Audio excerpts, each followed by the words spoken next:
Charles, you are speaking about the medical and evolutionary model of craniosacral biodynamics. What is the difference between these two perspectives? There's a number of differences between the medical model and the evolutionary model. In the medical model, there's a set of methods that we use. And the first method is we objectify. So we set up a dual relationship where we're the doctor or the practitioner and the patient or the client is on the table. And the practitioner is going to evaluate the problems inside the client or the patient. And then there's a plan that's established for fixing the problems that are discovered.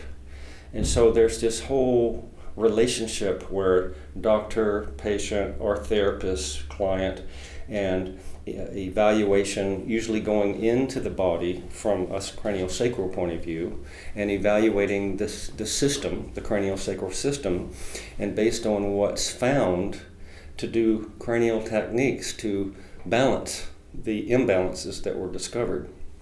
And so that process works, but on some level, it's not guaranteed that it works.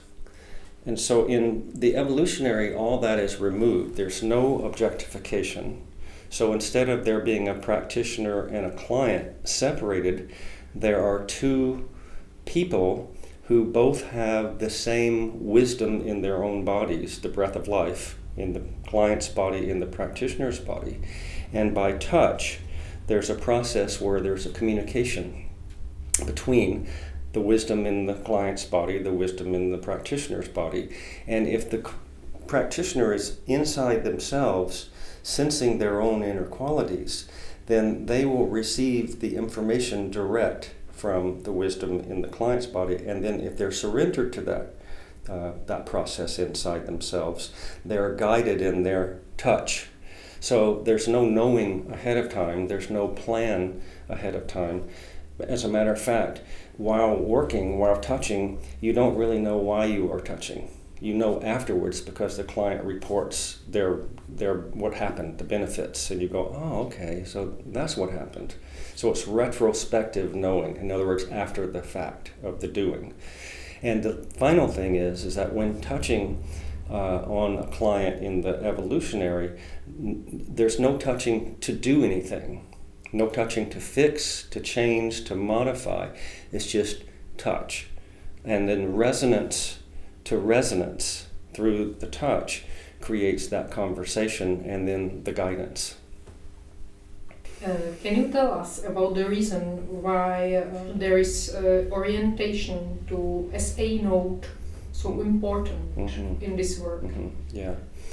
Well, embryologically, when we were very young as an embryo, I don't know exactly the date, but early, before there were organs, before there was a heart, the sinoatrial node cells surrounded the whole embryo, and basically on the edges of the embryo, and the pulsing of the sinoatrial node cells created a field, a pulsing field that actually began to create the body.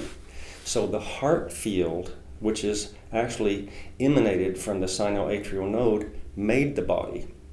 That same heart field, when you get older, you're born and you live your life, is managing the body, the heartbeat, the blood flow, the liver, the kidneys, the pH, the everything, the immune functions, the hormonal balance, the nervous system, everything is orchestrated by this heart field.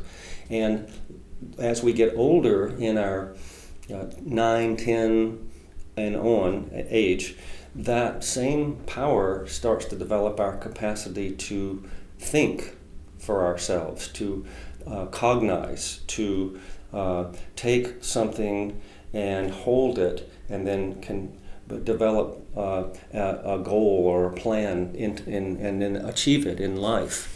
And once we get a little bit even more older, in our 30s, 40s, that power becomes the evolutionary forces that bring us back to wholeness.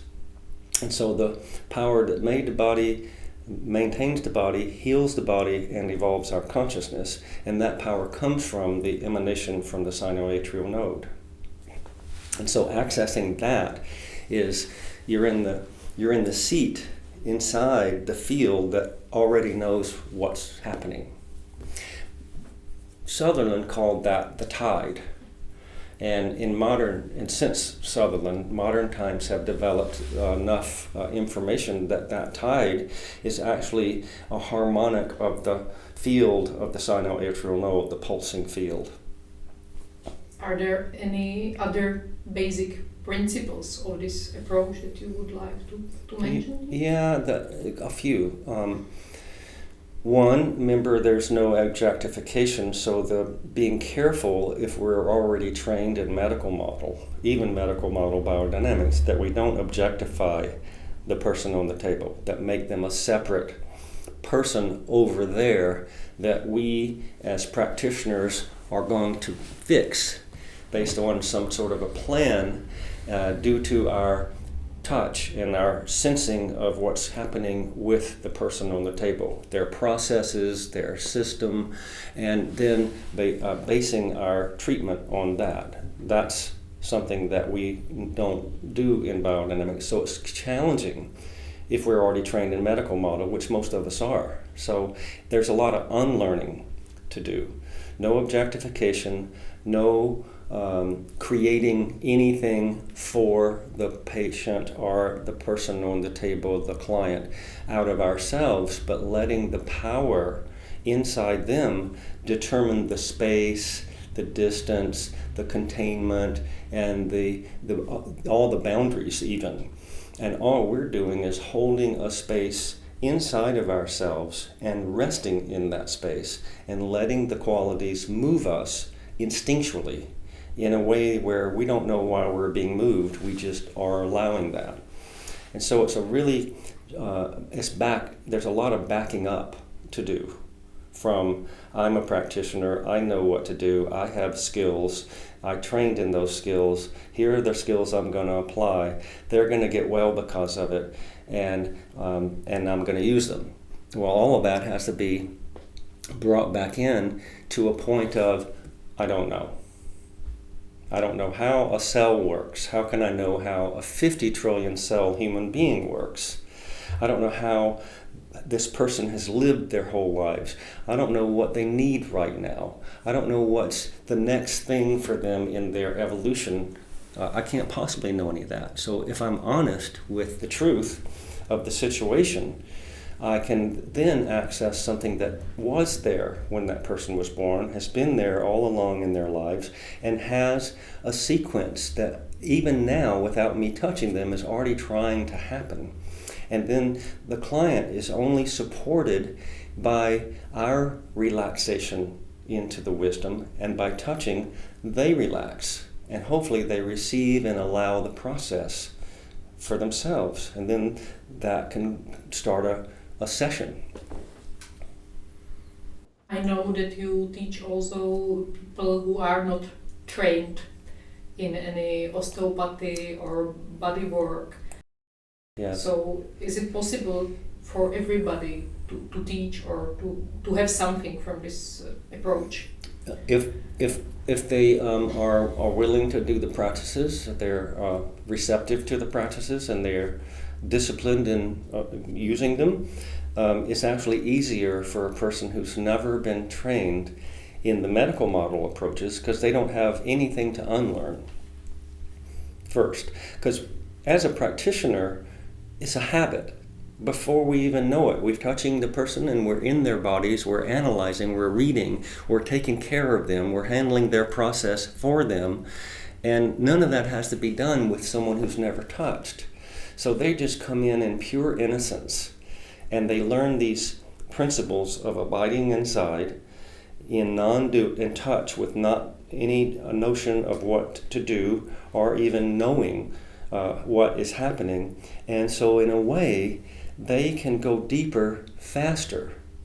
Now, the truth is that a practitioner, once they reduce those habits of efference, we call them efference, leaving my body as practitioner and going to the body of the client. Once they stop that, then of course they're going to be more skilled because they already know how to work and be with. A new person won't be as skilled in the contacts and as comfortable, but in terms of the depth, they actually, it's very deep. And so it's very satisfying to watch people never touched in their lives to touch. And what we talk about in this teaching model occurs in a brand new person who's never touched before. It was astonishing to discover that. I didn't know that ahead of time. You are talking about gradually building ability to be present with things that are happening. So why is it so important? How does it help? That's a good question. It's a very refined question, because what happens in this work, because it's an evolutionary model, is the breath of life illuminates, shines the light on, and brings to consciousness all the parts of us that have blocked the flow of the breath of life in the body. Unconsciously, because we were harmed, wounded, traumatized. And so in our lives, we developed a personality, an ego structure that has complexes and that has drives and that has recoils away from the potency of the breath of life. And for better or worse, once we start to open to that power, that unerring potency, parts of ourselves that are hidden start to come up, and the practice is to learn how to be with those parts without running from them, without trying to control them and shut them down, but just be present to them. And so once we do that with one piece of ourselves, and we get some strength to be present, but then because we're stronger, the next part comes up that's even more powerful, and we then have to be with that one. And it goes on like that until we develop this incredible capacity for presence that actually is still preparation. It's like practice for the real game. Meeting our own parts that have for our lifetime been blocking this presence inside ourselves. After we've navigated enough of those, we then begin to come face to face with the power of the breath of life.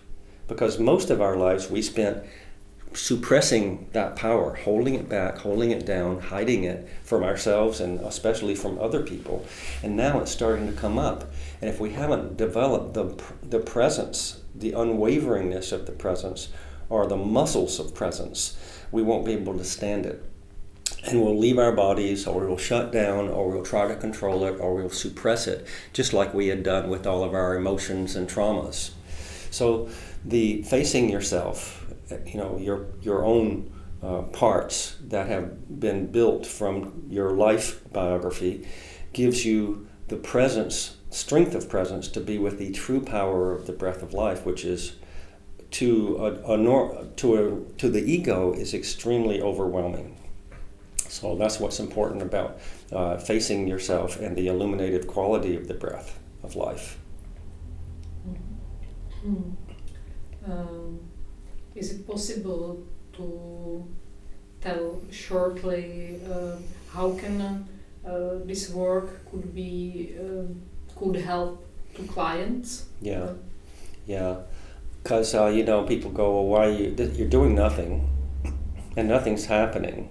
You're not having a treatment plan. You're not treating anything. How can anything happen to this person? What are you doing? You're wasting your time and their money and all of that. But health is a side effect of evolution. In other words, we can't evolve until we're healthy. All the fragmented parts of ourselves from our traumas that are hidden actually is a portion of why we get ill, why we get sick, or why we have, quote, dis-ease, diseases. And remember that the illuminative quality of the breath of life begins to resolve those hidden unconscious processes that are usually emotional, psychological, that can then turn to physical. That's besides that we might hurt ourselves in a sport event or get injured in a car or something like that. Then the breath of life builds the health of the body so that it can withstand the power when the breath of life finally reveals itself.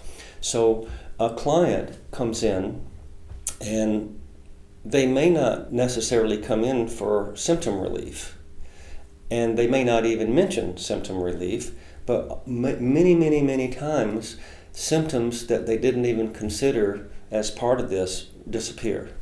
And maybe the practitioner doesn't know about it, the client doesn't mention it, and they still go away. So in a way, health is a part of it, but it's not the focus. But it's inherent to evolution. You can't evolve if you're broken. It's just impossible. If you're broken and barely able to function in life, you can't withstand being with the breath of life. And there's protection. You know, the breath of life is not about breaking people that are already broken and breaking them down more. It's about bringing them back to wholeness and function.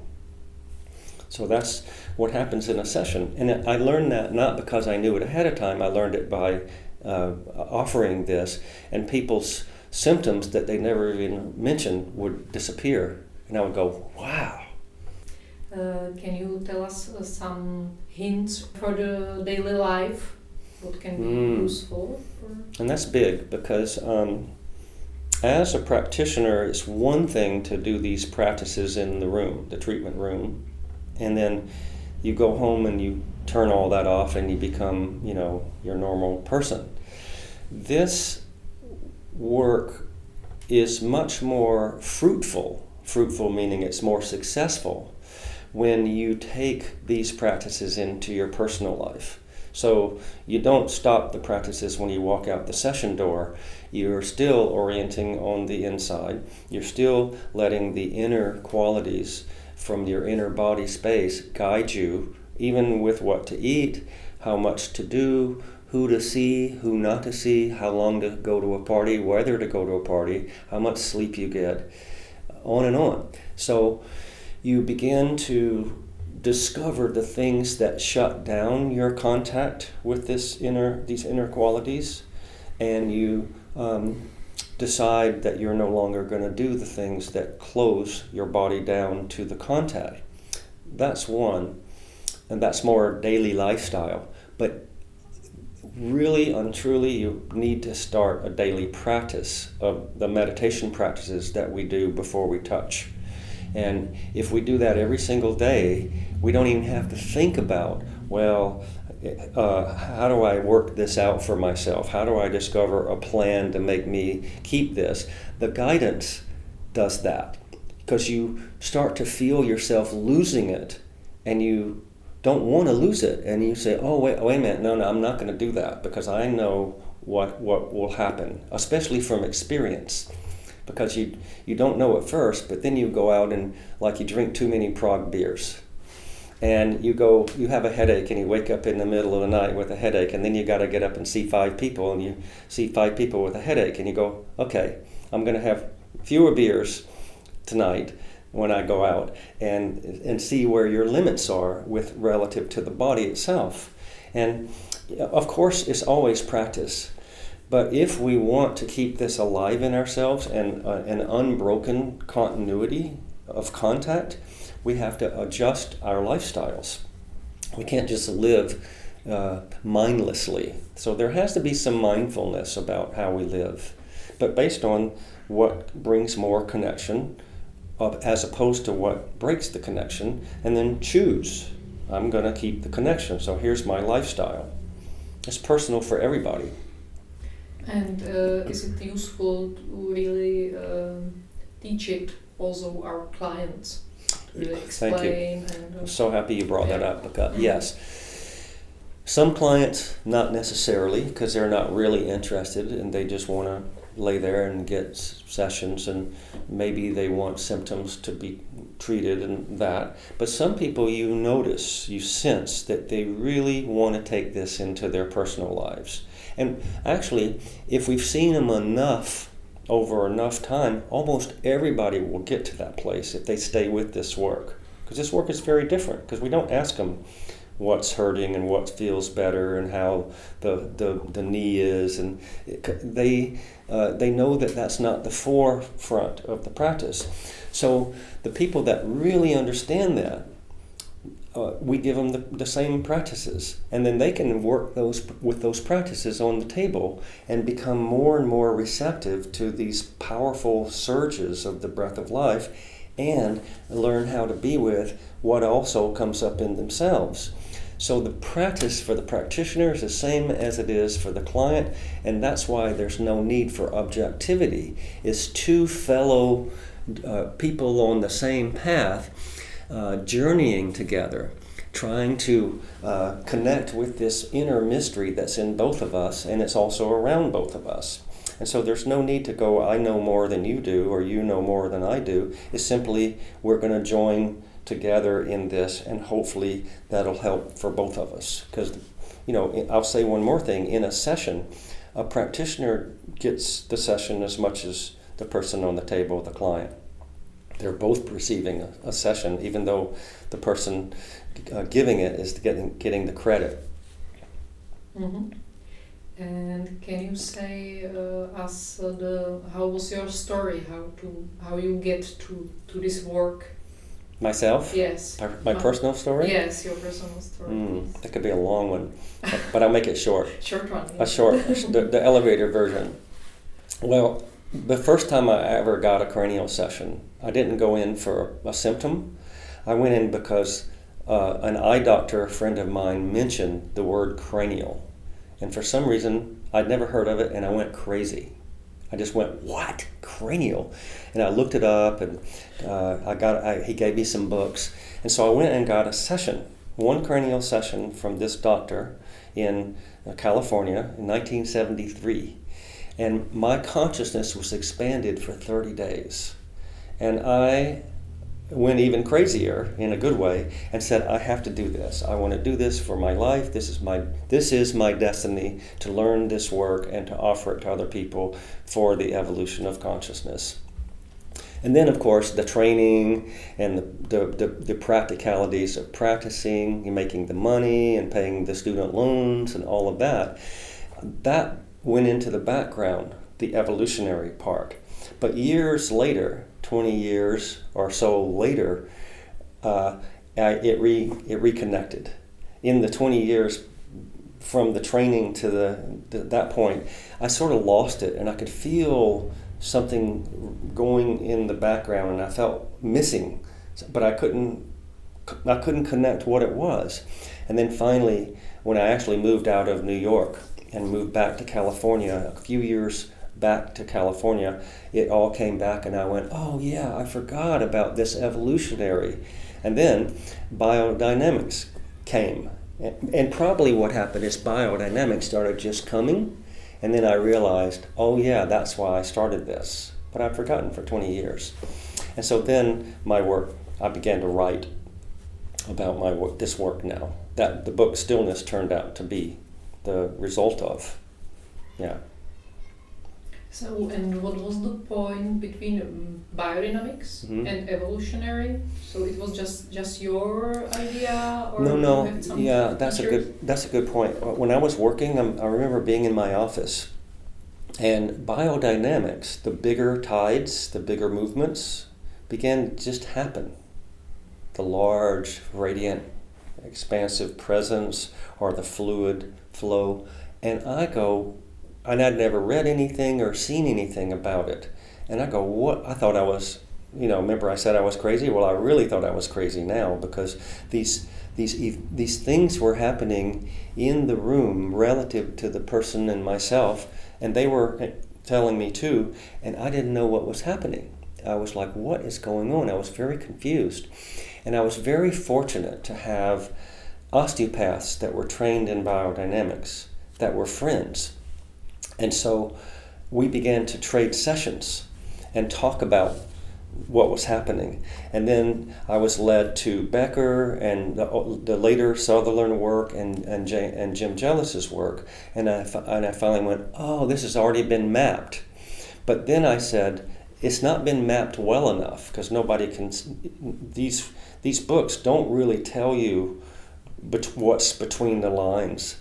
So I said, I'm going to write a book, or not a book, because I was not writing a book. I was going to write workshop notes, because I was going to teach this. I was already a teacher. And I'm going to write workshop notes for students so they don't get confused and lost the way I did. And so I started with the notes, and then finally the book got published. So the notes became a book, and then, but I was already teaching and already doing this work in this classrooms. But as I'm sort of writing the notes to reinforce what's happening in the classes. And that's how I got the words. The words were based on the sensual descriptions, because even then I didn't allow people to use the words fluid tide, long tide, dynamic stillness, because I knew that was jargon. I made people speak in sensual terms. I feel flow, I feel shimmering, I feel expanded to the horizon, and on, but based on their direct experience, not on I feel long tide, because that can mean a lot of things. And it may not really be long tide, they just think they're feeling long tide. And that's how it happened. They would say, I feel long tide, and I would go, well, tell me about that. And a lot of times it wasn't really long tide, it was just some light. Light can happen when the attention goes into the third ventricle. And so you go, oh, I'm in long tide. Well, it's not necessarily true. So that made me require that students speak in sensual language and describe the space and describe the qualities in the space. And then we could put the word on it afterwards, rather than put the word on it and then say, oh yeah, we're in long tide, thank you, great. And it may not be true, and I of course discovered that in the classroom. It's easy to use a term and think that that's it, just because there's a little bit of evidence that it's there. Yeah. Really for people who doesn't know anything about therapy and would like to come, what changes in their life there can come after the sessions, some maybe more sessions? What could they That's a good question. So an innocent person coming into this work, right? They have no idea what they're coming in for. They think they're coming in for craniosacral therapy, right? That's what they think. But they're notified ahead of time, usually in a phone conversation or email dialogue, that this is a little bit different from symptom work, right? So they know it's a little different, and they're willing to do it, even though they don't even know what craniosacral is, right? That kind of client. What will happen oftentimes is, because they don't have a lot of expectations, they will go direct to the contact with the power of the breath of life, and they immediately understand. They go, this is really what I'm looking for, and I didn't even know I was looking for. And some people will go to themselves or speak after the session. They go, I didn't tell you this, but I actually came in for my headache. But I now realize that my headache is not as important as staying in touch with what I experienced on the table here. And you already know that they're kind of in. If they come in and they say, well, I didn't tell you about my headache, and my headache didn't go away, and I'm not satisfied and I'm not coming back, well, you know that they didn't take to the work. And so one thing to do with people that are innocent and they don't know why they're coming in is you give them a little bit of education about expectations, to drop the expectations, to being receptive, and then trying to allow what's happening to just happen.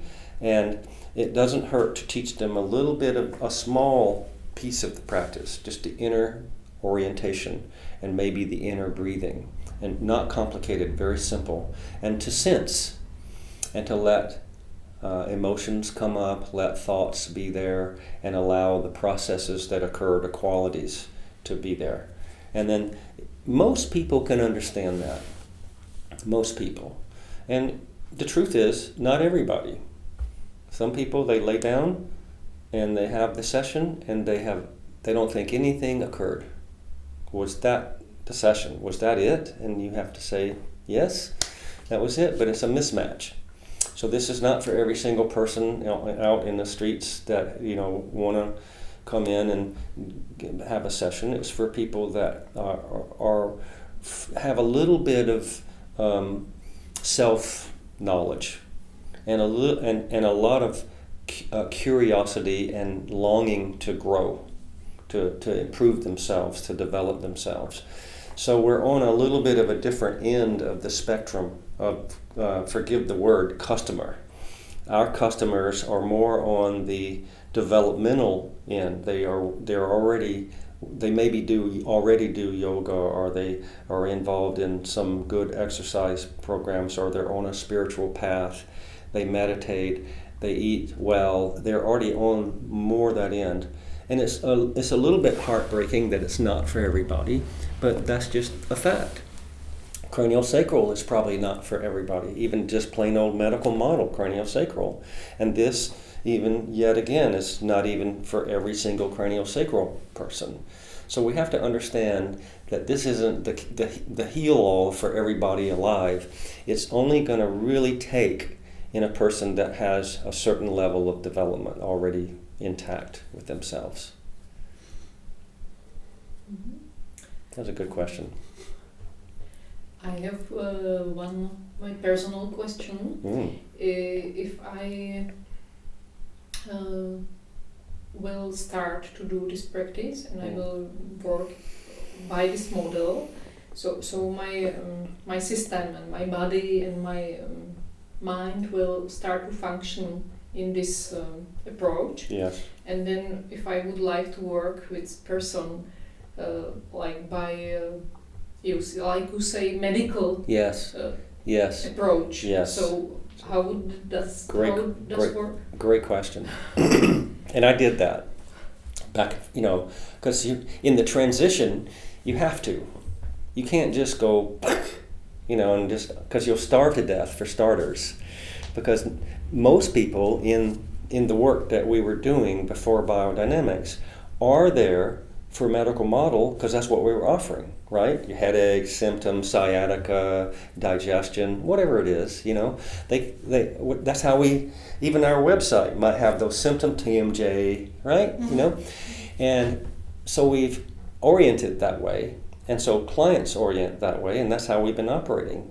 And now we're 180 degrees in almost reverse, and we're offering something that has nothing to do with any of that. It does, but it's not the focus, right? I mean, of course, those things are probably going to go away, but we don't say that. And so you will only work with people in the biodynamic evolutionary model with people that you think are ready. And so you ask them, would you like to try, some people you say, would you like to try 15 minutes of this new work as part of the session? That's one. Another way is you ask, would you like to, when you come back, to try this new way? And then you tell me how it felt for you. And then if you want to receive another one or not, or you want to go back to the previous way. So that's how we shift to the client. But I have to warn you, after enough of the doing in this way, over time it becomes gradually and increasingly more difficult to go back. And eventually you won't be able to. But by then, the people that want this model of work, the evolutionary, will have filled in the spaces traded almost. The medical model people will either stay and continue, and new people will start to hear because they're going to talk, oh wow, this work and it's been so beneficial and it's more than just my health. I'm really feeling that some of my behavioral patterns are changing and I'm becoming my true self again, those things. And they hear, and people come in for that. So over time it actually can become more of a non-medical evolutionary approach, and with less and less and less of medical model treatment symptoms. And at some point it becomes almost like you can't even go back. But you do that gradually. I mean, even teaching, I used to teach both. So I taught medical model and then functional cranial, and then I'd go to some other place and teach my biodynamics. Complete opposite approaches. And it became too painful. It was like I'd put on this suit that was too small and tighten it and make it even smaller to go teach the medical model. And then I'd take off the suit and get back into the freedom with the non-medical, the evolutionary model, and eventually I couldn't go into the suit and tighten it on myself. I had to stop. I just couldn't. It was actually painful. And it was fortunate because that transition, even in the teaching, was gradual enough to where I had plenty of classes and work that didn't affect my income. And that's an important thing as a practitioner if you're making your full living off of this. You don't just go chop and then you starve for 6 months. There's no point in that. So you have to make it a gradual path. And the wisdom inside you will navigate that process. And the clients that come in. Eventually clients won't want to do the medical, they'll want to do the biodynamics if it takes in them. Thank you. And I'll say one more thing. What do you do now? You've got your biodynamic practice, the gradual path is completed, and now you're mostly biodynamic, if not full, and people call for their headaches, or their chronic fatigue, or their Epstein-Barr, or their Lyme's disease, or their TMJ. And you tell them, well, I don't really address those symptoms directly, but here's what I do, and you give them your description of this work, and they're still not interested. I then give them names of people that I know are really good at medical model, and they go there. So you're not throwing people out, you're referring them like you would do if you had somebody that was psychotic and they come in and they say, hey, I'm psychotic, and they're not going to say that, but you're not a psychotherapist, so you're going to send them to a psychotherapist, right? So I now have names. I actually, be honest, I use biodynamic osteopaths because they're a medical model and they're very skilled at doing medical model biodynamics. So I have 2-3 osteopaths that I refer to, and that's what I do.